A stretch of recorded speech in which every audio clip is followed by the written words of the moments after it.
जय भीम. ओळखलात का मला? मी रमाई बोलते. आज तुम्हा सगळ्याकडे पाहून माझ्या साहेबांचं स्वप्न वाटचाल करताय याची खात्री मला पटायला लागली आहे. तुम्ही म्हणाल की एवढ्या मोठ्या संविधान कर्त्याची मी अर्धांगिनी आणि तेही असं साध्या वेशात.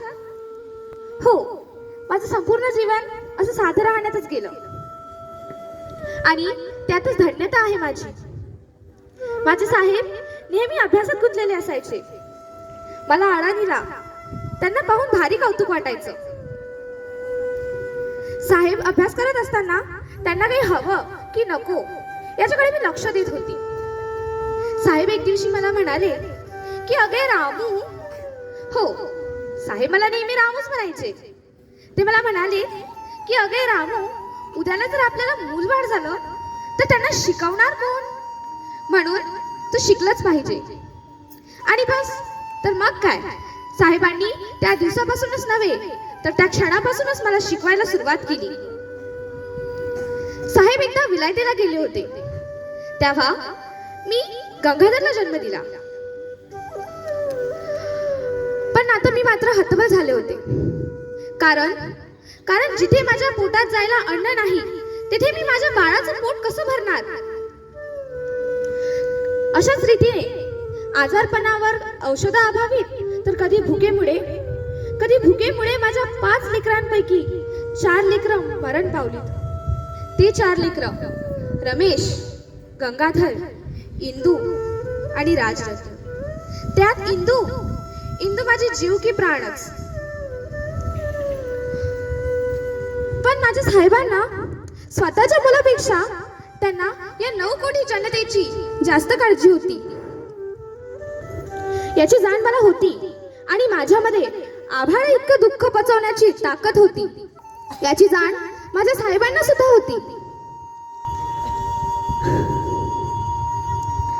एकदा साहेब विलायतेवरून परत आले तेव्हा मुंबईतील बांद्रावर सारे समाज बांधव माझ्या साहेबांचा सत्कार करण्यासाठी उभे होते. मला सुद्धा बांद्रावर साहेबांच्या सत्कारासाठी जायचं होतं. मला समजत नव्हतं मी काय करू काय नाही. माझे मन वाऱ्यासारखे इकडे तिकडे सैर भैर धावू लागले. मला काही कळतच नव्हतं. तेवढ्यातच माझं मन खिन्न पडलं.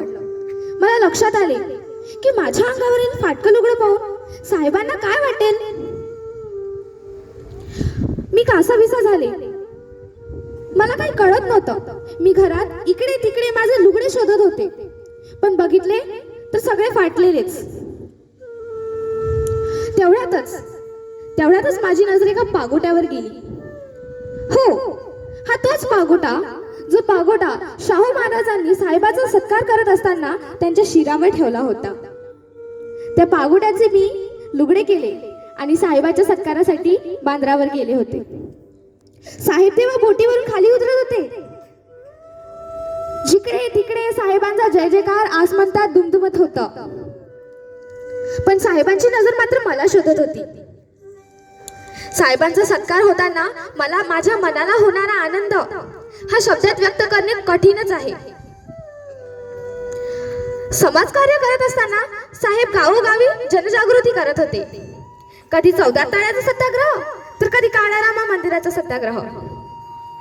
अशा अनेक चळवळीमुळे लाखो लोक साहेबांच्या पाठीशी उभी झाली आणि साहजिकच त्यांचे विरोध करताही त्यांच्या रस्त्यावर आडवे उभे झाले. समाजकार्य करत असताना साहेबांना काही दगाफटका तर होणार नाही याची आंतरिक भीती मला वाटत होती. पण साहेब मात्र आता आमचे राहिले होते. ते आता या 9 कोटी जनतेचे बाबासाहेब झाले होते. पण माझं शरीर आता माझा साथ देत नव्हता. माझ्या पुढे स्वर्गासारखे सुख हात पसरवून उभे आहेत. स्वर्गासारखे सुख माझ्या पुढे हात पसरून उभे आहेत. पण शरीर मात्र माझे झिजले होते. माझं समाधान आता एवढ्यातच होतं की माझे डोळे मिटत असताना सुद्धाही माझे साहेब माझ्या डोळ्यासमोर आहेत ही इच्छा माझी पूर्ण झाली. आणि त्याचमुळे मी मरून सुद्धाही त्याचमुळे मी मरून सुद्धाही आज अजरामर आहे. ते फक्त आणि फक्त माझ्या साहेबांमुळेच. ते फक्त आणि फक्त माझ्या साहेबांमुळेच.